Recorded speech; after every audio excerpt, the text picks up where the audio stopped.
చెప్పండి అక్క, మీరు కూడా సీఎం మన ఇంటి దగ్గరికి వెళ్ళారు కదా, అక్కడ ఉన్న వాళ్ళు ఏమన్నారు?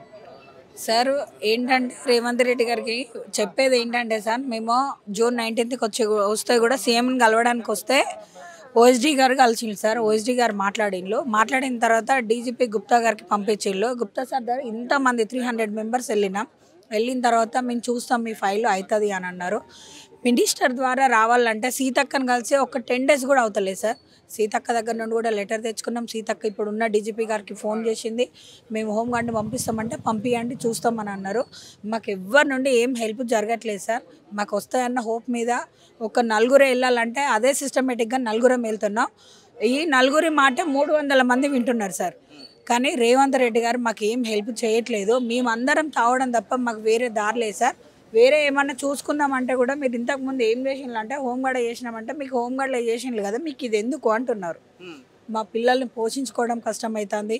మా భర్తలకు బీపీలు షుగర్ ఇంత అన్ని ఫ్యామిలీలల్లో ఒక అమ్మాయి వాళ్ళ హస్బెండ్ అయితే చనిపోయే పరిస్థితులు ఉన్నారు. ఇంట్లో వెళ్ళలేని పరిస్థితి, పిల్లలను చదివించుకుంటలేరు, దారుణమైన పరిస్థితి. రేవంత్ రెడ్డి గారు మాకు జాబ్స్ ఇస్తామన్నారు. మేము చేసిందే మేము అడుగుతున్నాం సార్ రిక్వెస్ట్గా, మాది డిమాండ్ లేదు.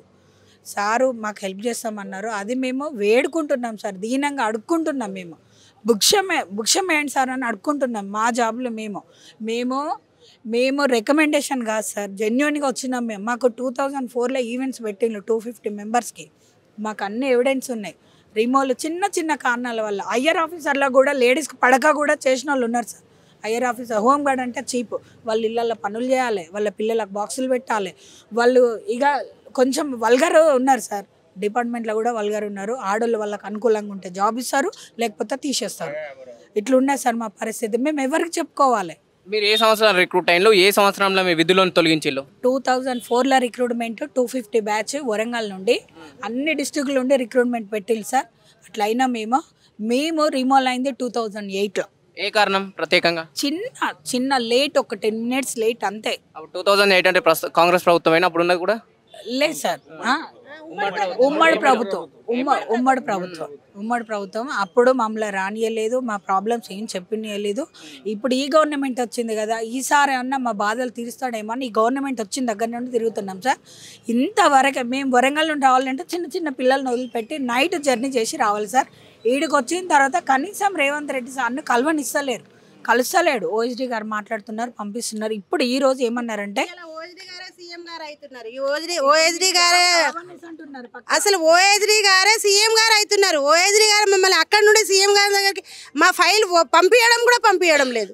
మరి ఓఎస్డీ గారికి మాకు ఏం లేదు. మేము పోయి రిక్వెస్ట్ చేస్తున్నాం, సార్ ప్లీజ్ సార్ మమ్మల్ని లోపలికి పంపించంటే లేదు, లోపల సార్ లేడు సార్, ఇప్పుడు టైం లేదు సార్, ఎమ్మెల్యేతో ఉన్నారు, బీజేపీ వాళ్ళతో ఉన్నారు, వీళ్ళతో ఉన్నారు అంటున్నారు. కానీ ఈ ఓఎస్డీ గారు ఏంటంటే అక్కడి నుండి మాట్లాడి బయటికి పంపిస్తున్నారు తప్ప మమ్మల్ని లోపల ఎంటర్ చేయడం లేదు. అంతే, జస్ట్ పొలిటికల్ లీడర్. అంటే మేము పొలిటికల్ కాదు కదా, పొలిటికల్ వాళ్ళే సార్ని గెలిపించుకున్నారు, మేం కాదు, పేద ప్రజలం కాదు గెలిపించింది సార్. వాళ్ళు పొలిటికల్ ఫ్యామిలీనే పొలిటికల్కి గెలిపించుకున్నారు. మీ ఇంతమంది పేద ప్రజలు ఎవరు గెలిపియలేదు కాబట్టి మమ్మల్ని కలవనిస్తలేరు. మా ప్రాబ్లం ఏంటంటే సార్ని కలవాలనే ప్రాబ్లం తప్ప ఇంకేం లేదు.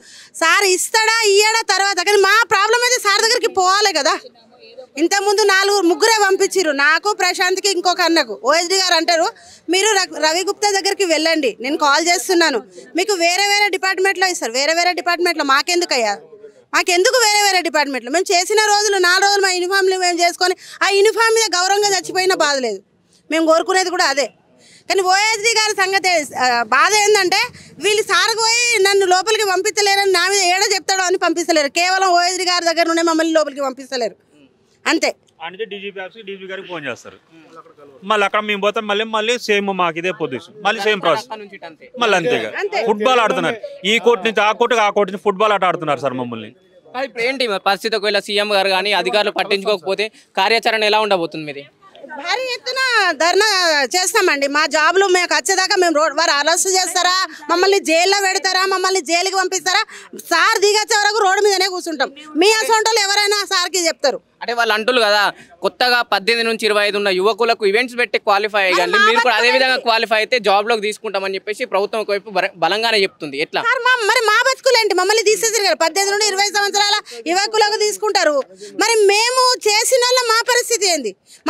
మాకు ఏ సమాధానం ఇస్తారు? మేము అడిగిన దానికి సార్ వాళ్ళు ఏ సమాధానం చెప్తారు? మేము అనేది అక్కటే, మా మీద ఏం ఫోకస్ పెడతారు సార్?